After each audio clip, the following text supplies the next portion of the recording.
Yes, welcome to another UHI Archaeology Institute Friday afternoon seminar. And today's speakers are Sarah Jane Gibbon and James Moore.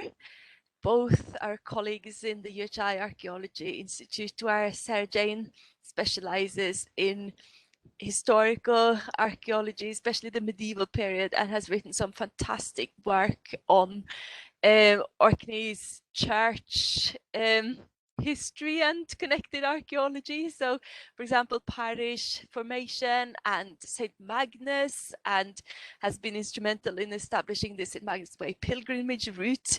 And James Moore, whose interest lies in landscape archaeology. So now that they've put their knowledge and talents together, they've done this work on how we can use memorials in graveyards to tell us about island identities. And I'm really looking forward to this. I'll not say any more because we'll hear all about it from Sarah Jane and James. Over to you. Thanks, Raggy. Sorry, I was trying to be really clever and coming in from the teaching room, but I couldn't get the system to connect properly, so I had to frantically run back to the office. Just share screen.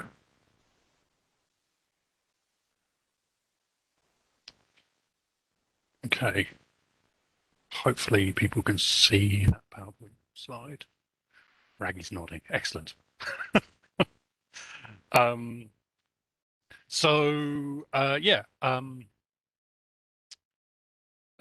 Raggy's already introduced us, that's one bit we can miss off of the little kind of introduction, I suppose. As Raggy said, I'm a landscape archaeologist. My PhD was in Iron Age stuff, and I've kind of gradually drifted more and more recent. And this kind of research vein of myself and Sarah Jane started in 2017 when Sarah Jane was asking me how to map the evidence of the St. Magnus cult. That developed into a piece of research that I presented in a landscape archaeology conference, and Sarah Jane presented in a digital humanities and ritual space conference in Crete. Don't think we need to discuss who got the better end of that deal. And that was organised as part of a much larger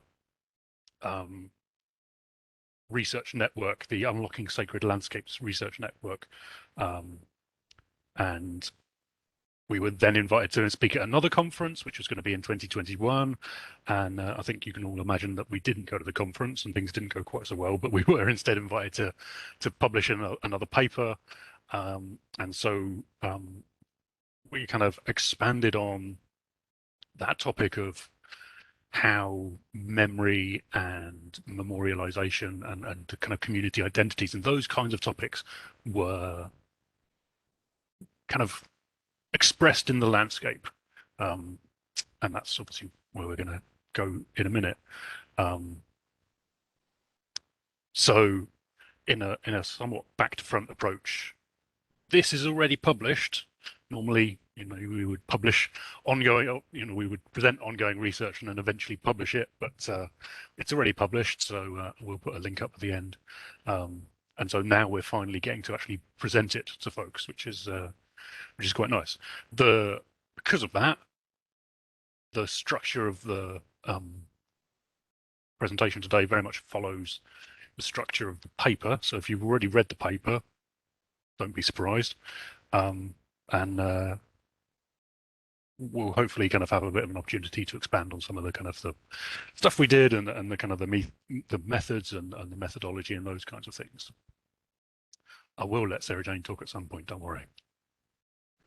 It's the wrong window. So, not going to go into kind of too much detail with all of this.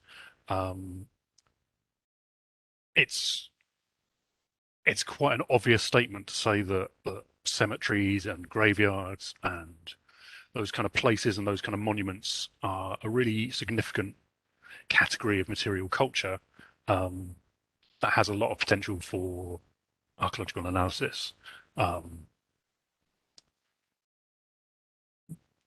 I think everybody will have some experience of being in some of those kinds of places, um, and those spaces, regardless of age or faith or whatever it might be, they are very heavily endowed with a lot of social meaning, a lot of symbolic meaning, and they can be a focus for individual grief and community remembrance. And so there's a lot of different ways in which relationships are constructed and ways in which kind of the place is constructed and the place itself and also the other places that it's related to. So the research that we'll present is making use of what's kind of commonly termed a qualitative GIS. So this is a GIS that um, focuses on presenting and managing and communicating qualitative information rather than a purely quantitative kind of numbers, dots on maps, and those kind of things. It's a fairly straightforward piece of GIS work. It's not big, complicated algorithms or anything like that. So if anybody was worrying that there might be maths equations, you're okay. Me and Sarah Jane do not do that kind of thing. And this is obviously building on a really strong body of archaeological work, principally by people like Sarah Tarlow and Howard Migham. And we also draw on a much wider discussion of these kind of themes by geographers and sociologists and the whole range of different disciplines. So it's quite an interesting kind of place to be situated, I suppose. And we came up with it primarily as a methodology. Kind of Sarah Jane and I sat and batted around ideas over coffee and cake of how we could go about visualizing these types of relationships in the landscape. And so the focus of this kind of what hopefully is a kind of a starting piece of research is on just two burial grounds. One here on Eglesey, hopefully people can see the mouse wobbling around, and then the other one over here on Rousey, a place called Scogness. You can see the two are quite closely connected together, physically, spatially, but they have a strip of water in the way. They also have a lot of historical connections and relationships as well. So the other element that is really, really important, and again, from a landscape perspective, is the nature of the landscape. The sea as something that is both a means of connection and is a barrier to movement and communication. And this is not to be environmentally deterministic about it, but rather to think about how humans interact with that that idea of connection or barrier. And included this photo. It occurred to me earlier on when I put this photo up. Of course, there is another way of getting around things as demonstrated by the photo. But I put this photo up as a kind of an illustration of the topography of Rousey. For those of you maybe from further afield who've not been to Rousey, it's quite hilly. And so there are a lot of instances where you can look at the relationships between different places and think, would it have been easier to go along the coast or to go over the hill, to go across the middle of Rousey? And the answer almost certainly is always going around the coast. And Rousey has a really interesting history within kind of archaeology and island studies and all these kinds of things, as it's been a focus of that kind of thing for quite a long time. Beer Gordon Child worked on Rousey. Colin Renfrew published stuff on Rousey, and this was all on the back of Evans's ideas of islands as cultural laboratories. This idea that an island was kind of culturally isolated, and therefore it was a good place to study particular processes. There are a whole raft of problems with that. I'm not going to go into them, but I think it's safe to say that Sarah Jane and I will both reject that. We both live on Orkney. Sarah Jane has relatives on Rousey, and ancestors from that part of the world as well. So I think we will both reject the kind of this idea of these little islands being cultural laboratories, isolated cultural laboratories, and obviously particularly within the archipelago of Orkney, it's very difficult to consider them by themselves. Rousey, Eglesey, and Wyre are so close together that it raises a lot of more interesting kind of ideas about inter-island connectedness and separation. And actually, rather than it being the edges of the land, the edges of the islands, the important thing, it's the sea in between, I think, is the more important aspect of things. So I will pass over to Sarah Jane now, and she will kind of take the story onwards. Thanks, James. So I'm going to move on to, has the slide moved? It's not moved for me, but oh, there we go. Brilliant. Okay, thanks. So I'm just going to give you a little bit of a background to parish structure, just so that you get a sense of what lies underneath the analysis that we've been doing and the place that we're looking at. So the parish lies at the heart of island identity for many Orkney inhabitants. Orkney's parishes were formed and consolidated in the way that we see them today from the late 11th to the early 13th centuries, and they've really changed very little since then, excepting pre and post-Reformational mergings of different kinds. Even so, in many instances, the original parishes remain distinct places to their inhabitants, resulting in long-standing associations with place at a parish level. So, for instance, I am absolutely from Harry, and that's how I would identify myself, even though the parishes of Harry and Bursey have been conjoined since pre-Reformation times, but that identity is still there with the original parishes. Our parish network was created out of combining pre-existing smaller units, the agricultural settlements that formed the mainstay of society in the islands and had done for millennia, arguably. And by combining these, 35 parishes were formed, and they were bounded by generally topographical features such as hill ridges, as you've seen in Rousey, water courses, or high coastal cliffs. The influence of powerful landowners on the choice of parish church is evident in the fact that 33 of our parish churches are located on large medieval estates. And most of these estates either belonged to the Earl of Orkney or the Bishop of Orkney in the 12th century, as far as we know.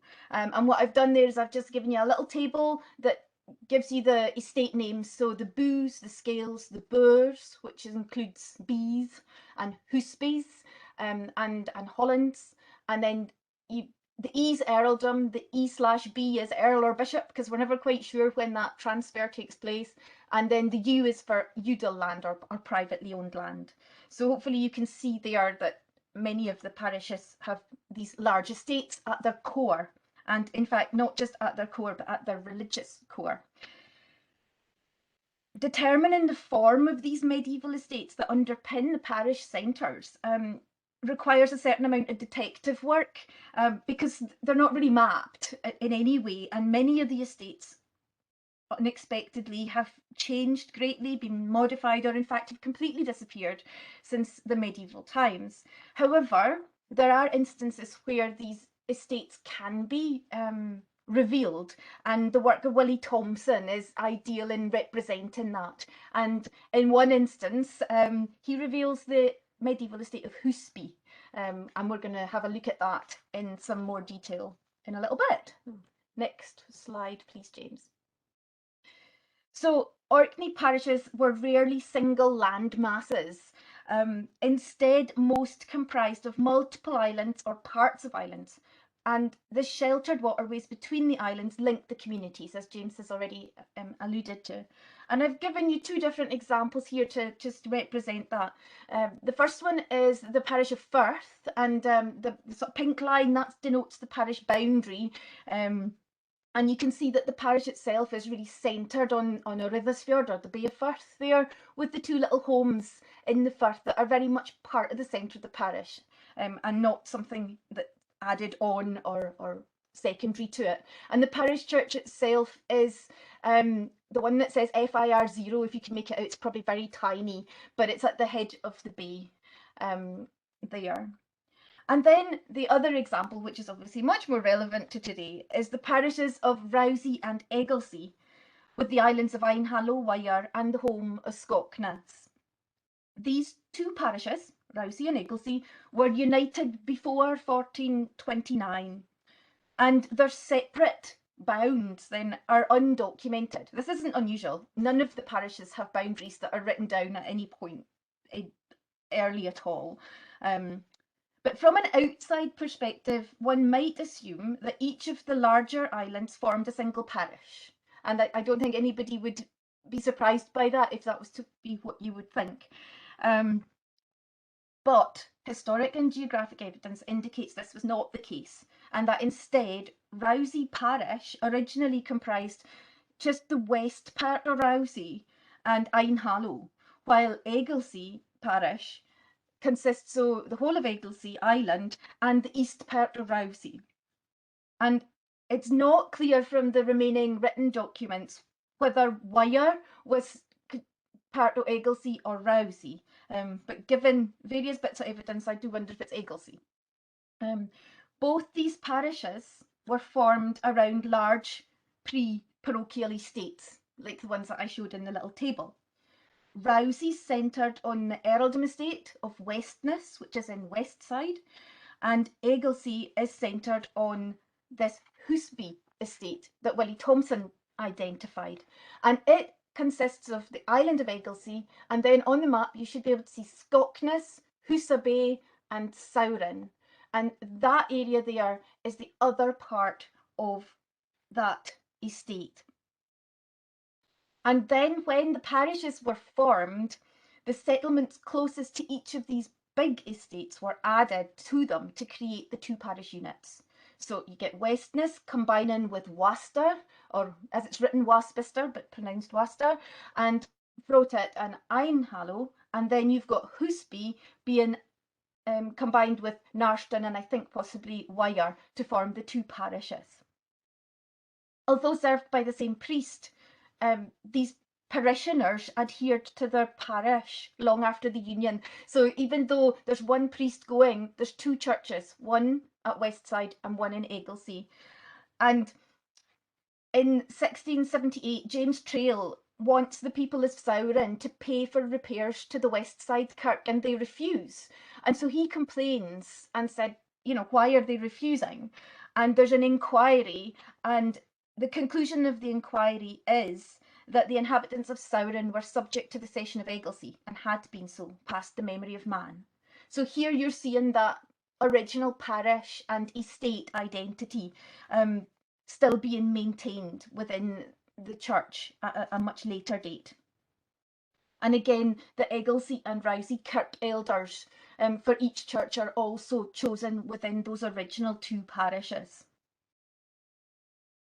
The Saurin Scockness Egglesey community was also informed by estate ownership, because that medieval bishopric estate that we mentioned here, it was intact until 1853, and only then was Saurin bought by the owner of Westness and most of the rest of Rousey by that point. But up until then, Egglesey and that Saurin area had all been part of the same estate. So you have 600 years of land ownership that unites Egglesey and Saurin, and I think that's quite significant. As part of the parochial reforms, parishioners were supposed to be buried in the parish churchyard, and this was adhered to in most of Orkney. And most non-parochial churches go out of use, and so do their burial grounds. And so what you see is that before the parishes we have many burial grounds, and then they become far fewer and primarily focused on parish churches and their burial grounds. Rare exceptions to this are where you'd find a chapel of ease with burial rites, and that's where communities were distant from the parish church and so required an additional burial ground.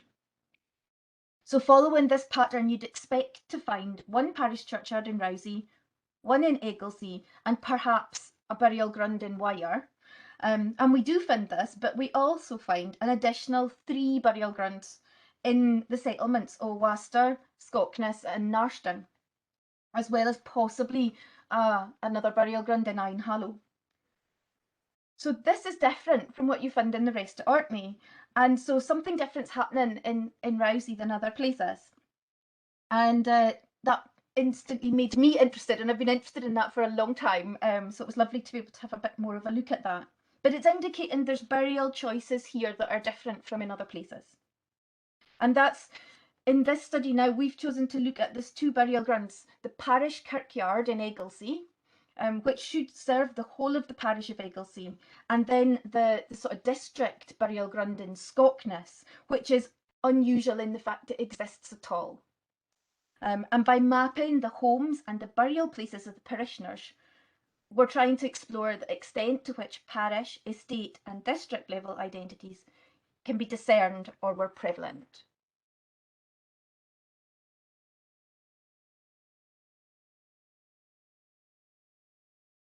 It helps if I unmute, doesn't it? That's the kind of the background. I'll talk a little bit about the kind of the methodology and how we went about bringing this together. The first and probably most important thing to say is that this is the very definition of a COVID lockdown project. We went from potentially going somewhere nice in the Mediterranean to working from home, as most people did, and there is no way that we could have done this project, this piece of research, without all of the work done by the Orkney Family History Society in transcribing all the gravestones, and by the work of people like Max Fletcher and Tommy Gibson and John Marwick and Robert Marwick, who have produced the amazing websites of Rousey Remembered and Rousey Roots, which I'll again mention later on and are in the publication if people want to go and look at them. Thoroughly recommend that. So the kind of the core data sets that we were working with were the gravestone inscriptions that, as I said, have been transcribed by the Orkney Family History Society, Ordnance Survey mapping, obviously both current mapping and first edition mapping, and then census data, and then death certificates. And I'll kind of go through how we pulled these different elements together, kind of step by step. Our kind of starting place was, well, hopefully, I think a decent number of the memorials will have inscriptions that mention place names. And so working from that, the aim was to produce a distribution map in which it would be possible to locate each individual who was memorialized on one of these gravestones with a place, the place where they lived or essentially died, and as we'll get into it, we see that some of these things are not the same as you might expect. In essence, this is a distribution map. And if you've ever looked at a distribution map in any archaeological publication, you'll kind of appreciate that kind of inherent in this approach is there's a sort of a definition of an edge, that the distribution map is about plotting where stuff is. And then normally you have kind of clusters of outliers, or you have this kind of one atypical dot somewhere over there, and they're discussed as such. But that's not really how we want to kind of explore things.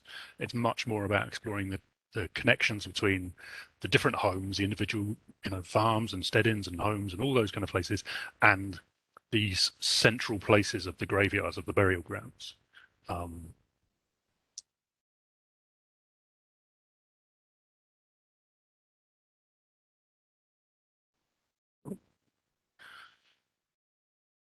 Obviously, by focusing on memorials themselves rather than death records, we are inherently dealing with a partial data set. Very clearly, we can be fairly confident that there's been more people who've died than are recorded in these gravestone memorials. That could have been because relatives couldn't afford to erect a memorial, or they chose not to erect a memorial. We can be pretty confident that at least some of the burial grounds within the combined parishes. There are earlier phases of the burials which aren't recorded. There are also a decent number of inscriptions or gravestones which have either due to age and weathering lost all their detail, or there was very minimal detail on in the first place. So, for example, there's a gravestone on Eglwysir which has simply 3 sets of initials and the year. That's it. And those are 3 of the earliest, and that in itself is quite an interesting little kind of suggestion about the ways in which memorialization and inscription changed over time. But obviously, for the purposes of relating those inscriptions to people and in turn to a place, having a set of initials and a year is utterly useless. So this kind of just gives these tables just give a little bit of a breakdown of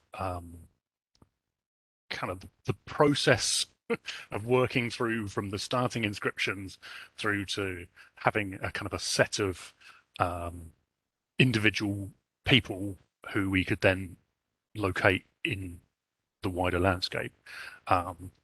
And our first kind of hope of, most of the inscriptions will hopefully have a record of a location on, kind of quite quickly went out the window because it's about 13% of the inscriptions. And obviously 13% is not a particularly large number of people to be kind of plotting. So we then began looking at the census data. We looked at the census data immediately preceding and post-dating the recorded date of death on the inscription. There's a surprising number of inscriptions which are wrong, assuming that the death certificates are right. Could be either way around, who knows? And sometimes it was really easy. The date of death was just a little, a month or 2 after the date of the census, and so we could be very confident that the person was probably still resident in that location. In other instances, we were looking for a persistence in the family occupying a house and those kind of things. And the other thing to remember about census data is that it's that snapshot, it's that point in time. So the enumerator recorded who was in the house when they visited. So if there was a visitor there, they were normally recorded as a visitor. If there was someone who was working away, they might not be recorded at all. Sometimes you have servants being recorded at the place of work rather than at their home. And so all of these things kind of whittle away the numbers of people that we were able to kind of confidently determine where they were. And Sarah Jane also spent quite a lot of time going into the death records as well, because there are a good number of memorials which will inscribe the place of death. So there were several that were related to East Bank Hospital, which was a tuberculosis hospital in Kirkwall itself. At any point within that process, if there was insufficient detail and we weren't confident that we could locate that individual, then we just had to exclude them from further analysis, which left us with a little less than 3/4 of the individuals who were memorialized within the 2 burial grounds that we could actually confidently say, that's where they lived, or that's where they were from. And again, you can get into the nitty-gritty of where you are from and where you live and all those kind of things, but that's probably for another day. So the next thing that kind of want to look at is how that changed over time, or how this kind of the process of memorialization and inscription kind of changed over time. The kind of, with a couple of exceptions, well, 3 exceptions technically, I suppose, you can see that the vast majority of people, as I've already said, there was no location recorded on the gravestones, on the memorial inscriptions. With the exception of 3 people, it's not until 1890 that this begins to be a bit more of a trend. And around about the same sort of time, you begin to see more and more people either coming from places out with the parish or being buried there and having, or yes, coming from out with the parish, or being buried out with the parish but being memorialised within the parish, and that probably reflects the kind of the increasing movement of people from the sort of the very end of the 19th century into the first part of the 20th century. And you can also see very clearly and quite sadly within that data that in the 1910 chunk of time, it's the impact of the First World War. We've got 4 servicemen from Rousey and Egglesey who are memorialised, and only one of those is actually buried in the burial ground where they're memorialised. The other 3 are either buried in a Commonwealth graves or are lost, and their burial place is unknown. So that individual kind of those individual little things kind of come through, and on a broader trend, you can see there's quite a sharp uptake in the mid-19th century of memorial stones, actually memorial stones being erected by people. And this mirrors a pattern that is seen throughout the UK and throughout Europe, that by the mid-19th century, there's this real boom in the erection of gravestones. And that reflects changing attitudes to place and all these kinds of things. Egglesey, as the parish kind of burial ground continues on, Scockness declines quite rapidly. This is despite the creation of the new parish burial ground at Brinion in 1919. There's still burials and memorialisation going on at Scockness right up until 1958, which is the date of the last burial there. And then I shall pass back to Sarah Jane, who will expand things out into the landscape for you.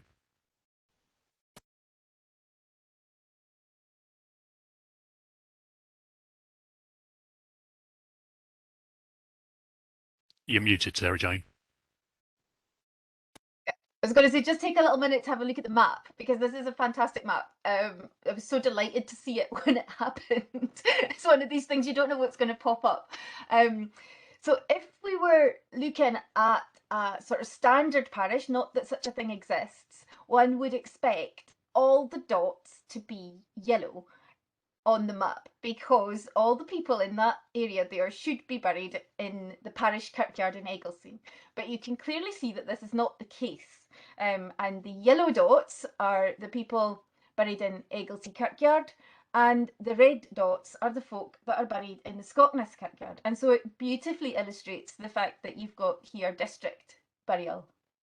And I think that's really the main point that I want to bring out of this, because I'm conscious of time, and I just want to make that clear. So for these people, it's more important that they're buried in the district that they come from, and we can expand on that with a couple of examples and what that means, than it is to be buried in the kirkyard of the parish church where they went to every Sunday. And I just think that's the thing to take from this.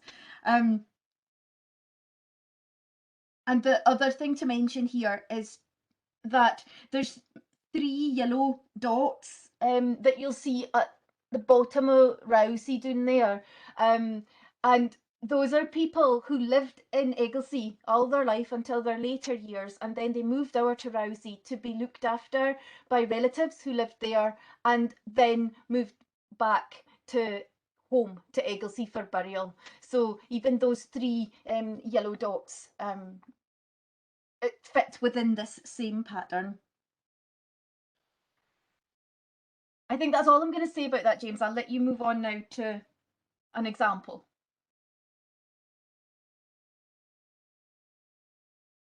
Yeah, shocking. I know it's hard to believe that we've waffled on a bit. Okay, so there we go.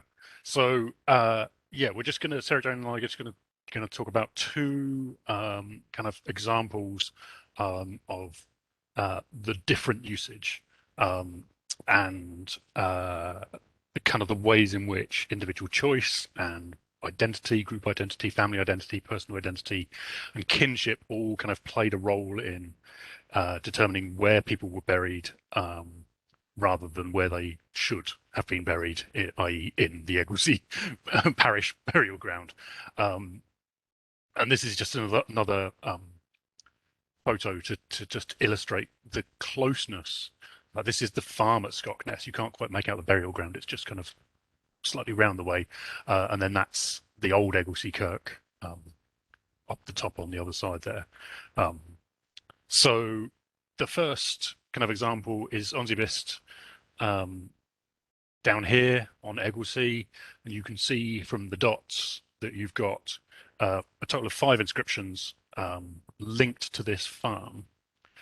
3 of those are in Scockness burial ground, and then 2 of them are in Eglesey. And so the first kind of set, and I've copied one of the inscriptions there just for folk, is to the King family, or for the King family. You have Edward and Helen and their son John, and a married-in daughter Helen with her husband George Seater. This family, this extended family, moved from Westry to Onsibust in Eglesey somewhere in between 1881 and 1885. And all of them are buried in Eglesey burial ground. And given that they originally came from Westry, there could have been some expectation, if this wider model of kind of going home kind of persisted, that they would have been taken back to Westry for burial, but they weren't. They were all buried in the Eglesey burial ground. And by the time that the daughter, Helen, died in 1937, she'd been living in Eglesey for more than 50 years. So in that particular instance, it's perhaps what you would expect. That's their home. They'd lived there for 50 years. But in contrast, there's 3 inscriptions in the Scockness burial ground that relate to the same farmstead, same house. And these commemorate Isabella and Thomas Gibson and their son John. And all 3 of that family died within 7 weeks of each other in 1864. Originally, Thomas was from Scockness Farm. He lived there with other members of the extended family, and then the family, the 3, Thomas, Isabella, and John, moved to Eglesey somewhere between 1841 and 1851, and then died in 1864. But whoever was responsible for their burial chose to take the family back home to Scockness, rather than burying them in the place that they died, burying them in the parish burial ground where they should have been buried. And is, I think we can be quite confident, is a reflection of, where they came from, where their forebears came from, rather than following the rules about being buried where you lived. And the second example is, again, quite similar to this. It's just demonstrating the 2 different scenarios that we see. This time it's at Kirbist in Eglesey. And we have 2 memorials here. We've got James and Annie Alexander. And this memorial stone records that James passed away at Kirbist and his wife at East Bank, showing that the place of death was important for that memorial, for that inscription. The Alexanders had lived their lives on Eglesey, and the Alexander family had been there since the late 1700s. And so it's no surprise that they're buried there. This is, again, what one would expect to see according to sort of church law. Again, in contrast, we have Scockness memorial stones that mention Kirbist.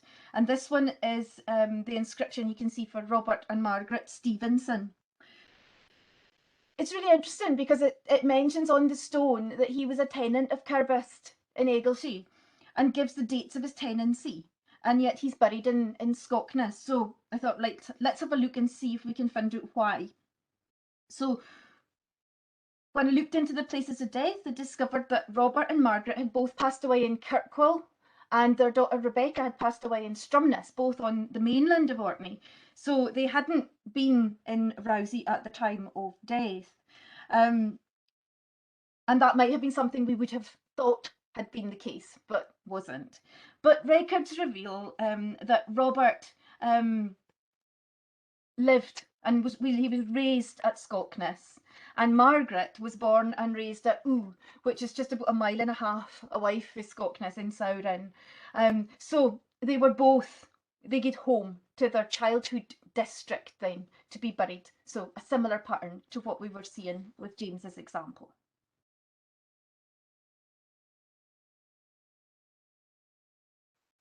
Okay, we'll try and whip through this as fast as we can so that there's some time for a little bit of questions at the end if people want to. So, as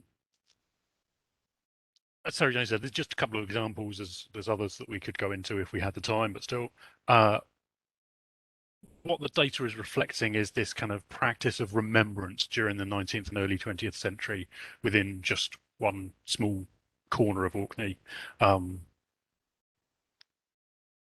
About 74, a little bit less than 74% of the people lived within the boundaries of the original parish of Egglesey, not Egglesey Island, but Egglesey Parish. If they'd all been buried in the parish churchyard, as Sarah Jane said earlier on, all of those dots would have been yellow and would have recognised the parish church as the spiritual centre. 500 odd years after it was kind of united with Rousey as a entity. Instead, what you've got is those distinct district burial grounds and distinct district identities within that broader or larger parish framework, to the extent that you've got people who spent all of their lives in a particular place, but still being taken home to the kind of their home burial ground. And we see kind of examples of this elsewhere within Orkney, this kind of idea of local community identities. So in the parish of Harry, you have funeral attendants being restricted to those residing in the local district, and the men from that district being responsible for carrying the coffin.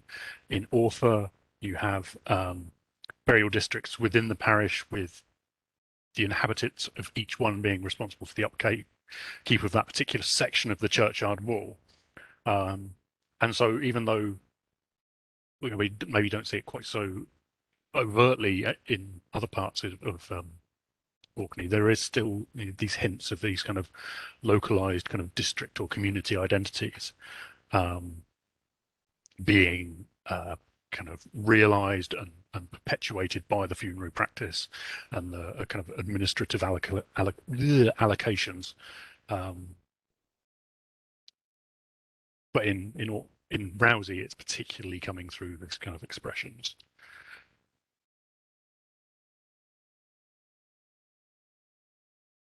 Where's Sarah Jane gone? I am here, it's okay. Okay.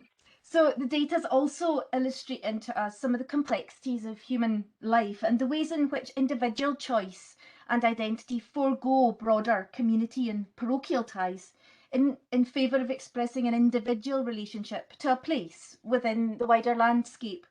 And very quickly, just to touch on an example here, is the memorial of Robert Bakey of Tankerness.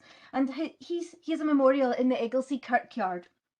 Now, the Bakey family were major landowners in Orkney, and Egglesey formed part of their estate, but only one part of it. Robert was born in Orkney, but spent most of his adult life in India and Edinburgh, and made short visits to Orkney in the summer. Both he and his wife died in Edinburgh. So their burial in Egglesey is rather unexpected. Previous Bakeys, including Robert's own brother, had been buried in the family tomb at the Hall of Tankerness, whilst other gentry of that ilk were often buried in St Magnus Cathedral in Kirkwall. It seems based on a relative, Traill's account of Robert, that the choice of burial place was Robert's and that he had special, undisclosed by the author, reasons for being buried there. Traill's romantic explanation for Bakey's burial choice exemplifies the sentiment, backstories and speculation not often found on memorial inscriptions or in official records, as well as being a reminder of the selective nature of memorialisation. Because in this rather long quote, which I have put up because I think it's wonderful in what it says, it mentions here that his very worthy wife and also her sister are buried there. The sister was well deserving a resting place beside the two she had for so many years been a cheerful companion and devoted sister to. And yet, on the memorial inscription, you'll see there's no mention of the sister at all. We go on to the next slide, please, James. Returning briefly to gravestones, just to come back again. As James has said, there was the increase in the number of gravestones erected in the later 19th century and into the 20th. And it's indicative of a change in the way in which people were remembered, where the gravestone physically connected the family to their plot. And there's an extract here from a letter from Hugh Sinclair in Saurin, which gives us a glimpse of the costs and choices involved in raising a memorial stone in an island. You can see that they were going to be able to get stones from Aberdeen or Peterhead. Just think about the logistics of these things. Such careful consideration and monetary investment underlies the value of creating a material connection between person and place. This creation of a material landscape of belonging can be set against the upheaval taking place in Rousey at a very similar time here, and I'm thinking about the Crofters Commission and such like. The linkages of houses, people and burial locations as a means of expressing belonging has a lengthy historical legacy in Orkney. Examples can be found in saga literature of the Middle Ages, where earls are variously buried where they die, whilst others are transported from their place of death to a specific burial location. The significance of remembering and connecting brings us back to the start of the talk and the work of Renfrew and others who emphasised the connections between farming communities, belonging and legitimacy. Whilst this is often associated with prehistoric communities, these connections are also showing in the memorial data that we've shown you.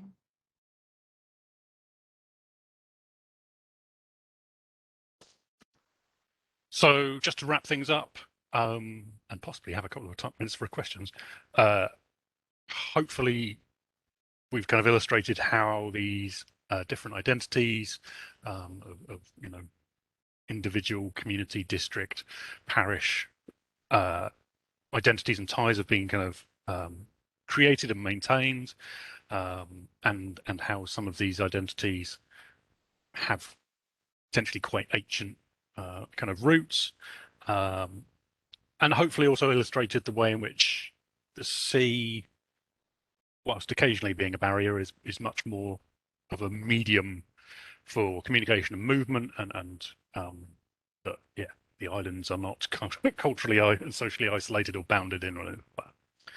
Obviously, going forward in the future, what we would like to do is continue this process for the other 5 burial grounds within the group, and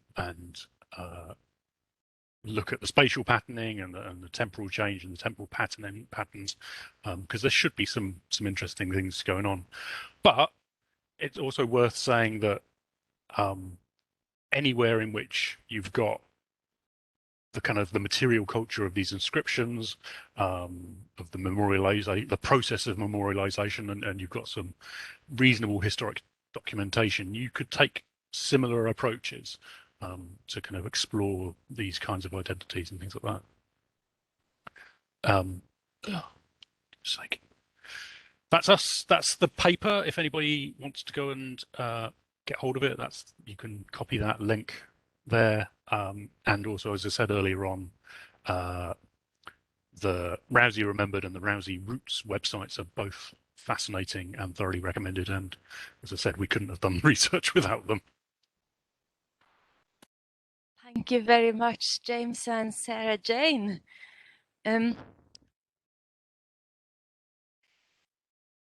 this is very profound in so many ways. And I was reminded of a beautiful poem by Christina Costi, an Arcadian poet who was from Kirkwall, but whose family was from Rousey. In the poem Isles Man's Request, she wrote, "Dunna bury me here, in the stood and smush of the tune, is done by the kirk at the ness where I'll sleep soon." And then it goes on for a few more verses and then concludes, "Tak me him to the Isles where folks are laid together, for I man win him to me and kind nu lay me aside the mother." We've got some questions in the Q&A. And well, there's a couple of comments as well. The first comment was from Lisa Gold, who says hello from Washington. So that's good to know that we've got folk all the way from Washington. I've also seen people from Germany connected. So and a comment from Fran Hollingbrake, who says that she really appreciated the paper when it was published, a great piece of work. And then the first actual question is from Colin Williams, who asks, where can I find a list of burials from St. Mary's Church in Rousey?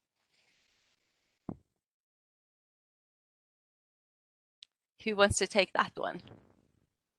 You can find all the list of burials as they've been recorded online for Rousey, which is wonderful.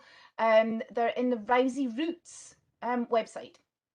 And you'll find a link to it. If you have a look at our paper, there should be a link in that right to it. But if you just Google Rousey Roots, you'll get that. And he has all the cemeteries transcribed there. There's a few updates and changes that have been made to it since that time. And those are available on the Orkney Family History website, but only if you're a member. Thank you. And we have a question here from Supreet Prashant, who asks, hello, can you explain what does Scale, Boo, Bear and Holland estates mean? I can try. They're all big estates. The Boo is a farmstead that's run as a single unit, and it's like a boer but slightly different. So it's always run as a single estate, and in Orkney it tends to be one of the bigger estates. It has certain characteristics that define it, from like its position up from the coast, etc. You can identify it in cartography because of its formation on the landscape. A scale estate, scale takes its name from Old Norse scali, meaning hut in Norwegian, or shed, but in Orkney it has a different meaning, which is hall.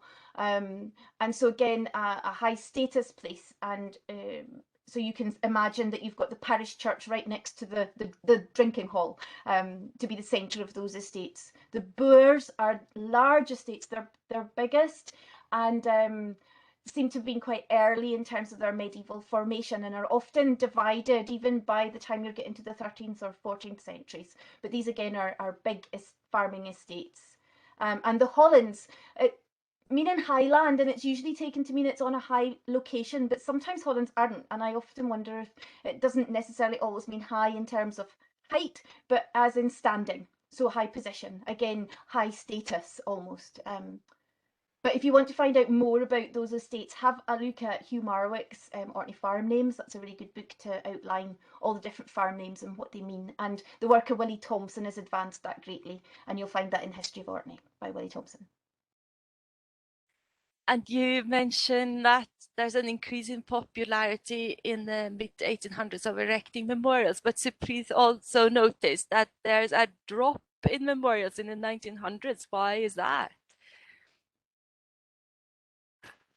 I can speculate slightly, and then Sarah Jane may be able to add some extra thing.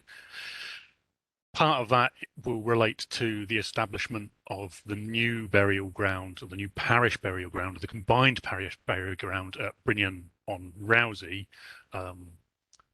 There's if we went back to the previous maps, there's obviously all of these different burial grounds scattered around, and yes, in the 1919, the shift is from the parish church at West Side to the parish burial ground at Brinion. there's a wider selection of that. So if and when we get to kind of look at the rest of the burial grounds, there won't be quite well. There will be a shift in where the memorials are going on, but there is also, of course, a process of population decline across most of the islands of Orkney throughout the 20th century. So that probably plays a part in it as well. Peter Marshall asks, how much do you think this is about individual identities and how much about continuing ancestral patterns of burial?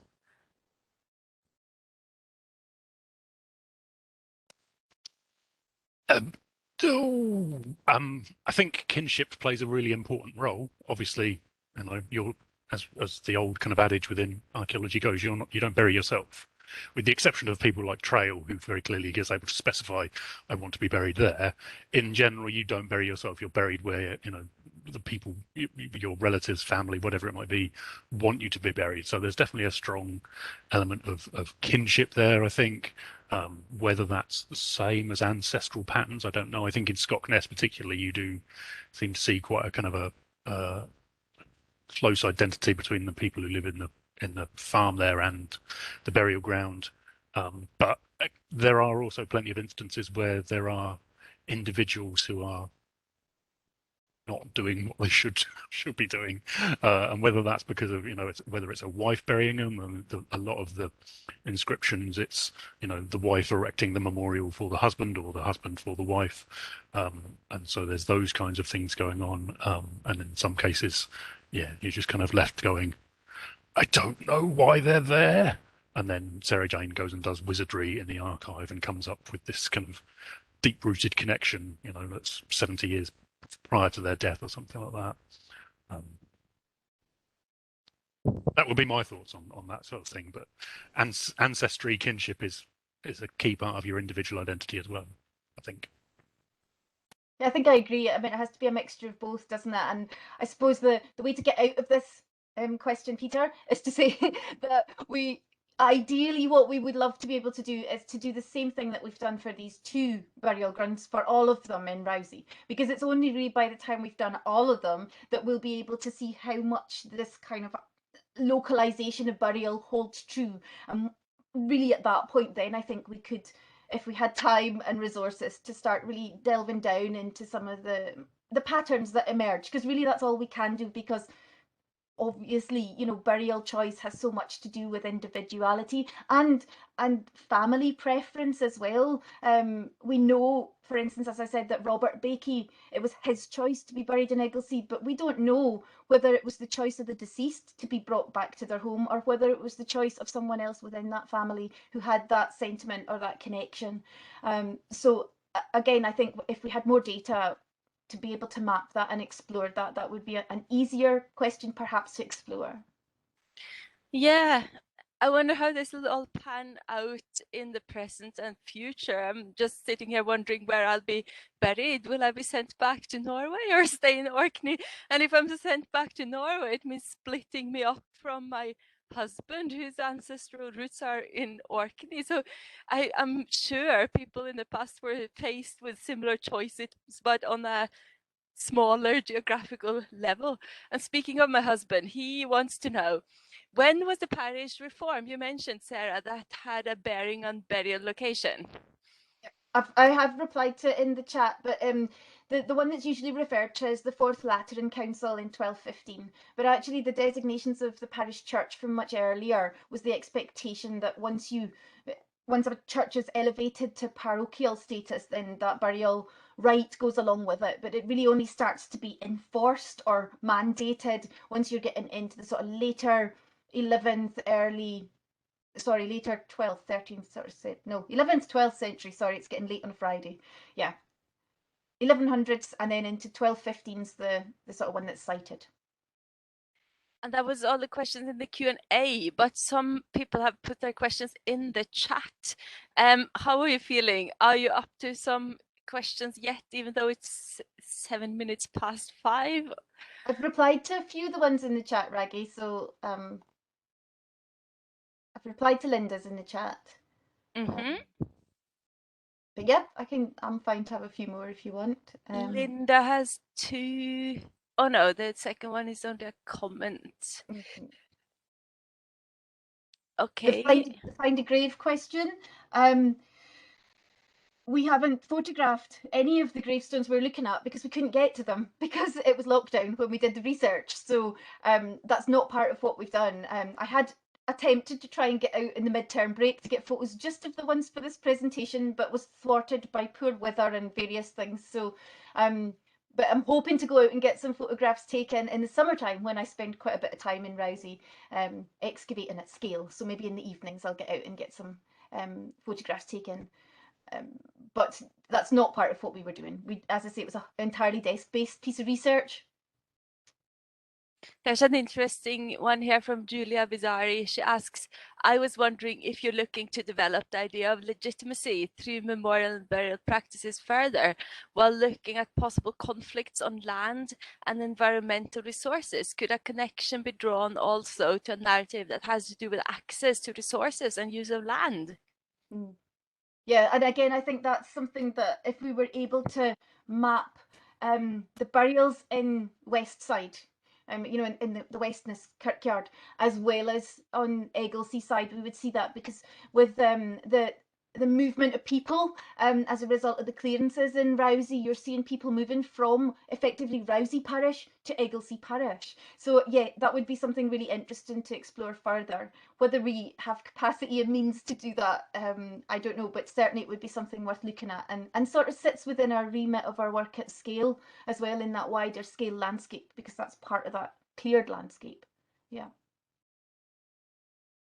It's also worth mentioning that that wider trend of increase in memorials, Sarah Tarlow identifies that as a pattern across the UK and across Europe, that during the kind of the mid-19th century, there is this increase in memorialisation. And as Sarah Jane mentioned earlier on, it's about kind of putting your mark on a plot. Previously, you know, a lot of burials were unmarked, or, you know, after a couple of generations, they would be, you know, the plots would be reused and these kind of things. So in the mid-19th century, you've got this shift towards kind of, yeah, staking your claim quite literally on that plot, that burial plot. And you have to, and Sarah Tarlow does a really nice job of exploring this, but you have to situate that change alongside the huge changes going on with the Industrial Revolution and Agricultural Revolution, you know, the changes in land ownership and tenancy and all those kinds of things. And I think the two can't not be related. There must be connections in terms of how people were relating to the land and how people were expressing their tenure, maybe not necessarily of large areas of farmland, but at least some tenure to that place, you know, expressed through the burial ground, and the rootedness in the burial grounds.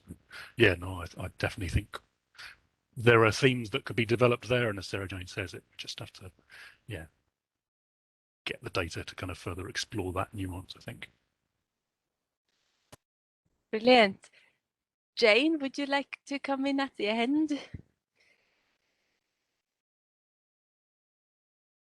Thanks, Reggie. I don't have any questions or comments, but I'd just like to say thanks for such a really fascinating talk. I mean, I know it's published, but it just brings it to life when you're hearing about it. So very much enjoyed that, and I think that from the discussion and the questions in the chat and questions, that everybody else has very much enjoyed it. So thank you. Yes, thank you. And that was the end of the questions that we had here in the chat and in the Q&A. So I think with that, we'll say have a nice weekend to everybody, and thanks for coming. Thank you very much. Thanks for coming, everybody. Thank you.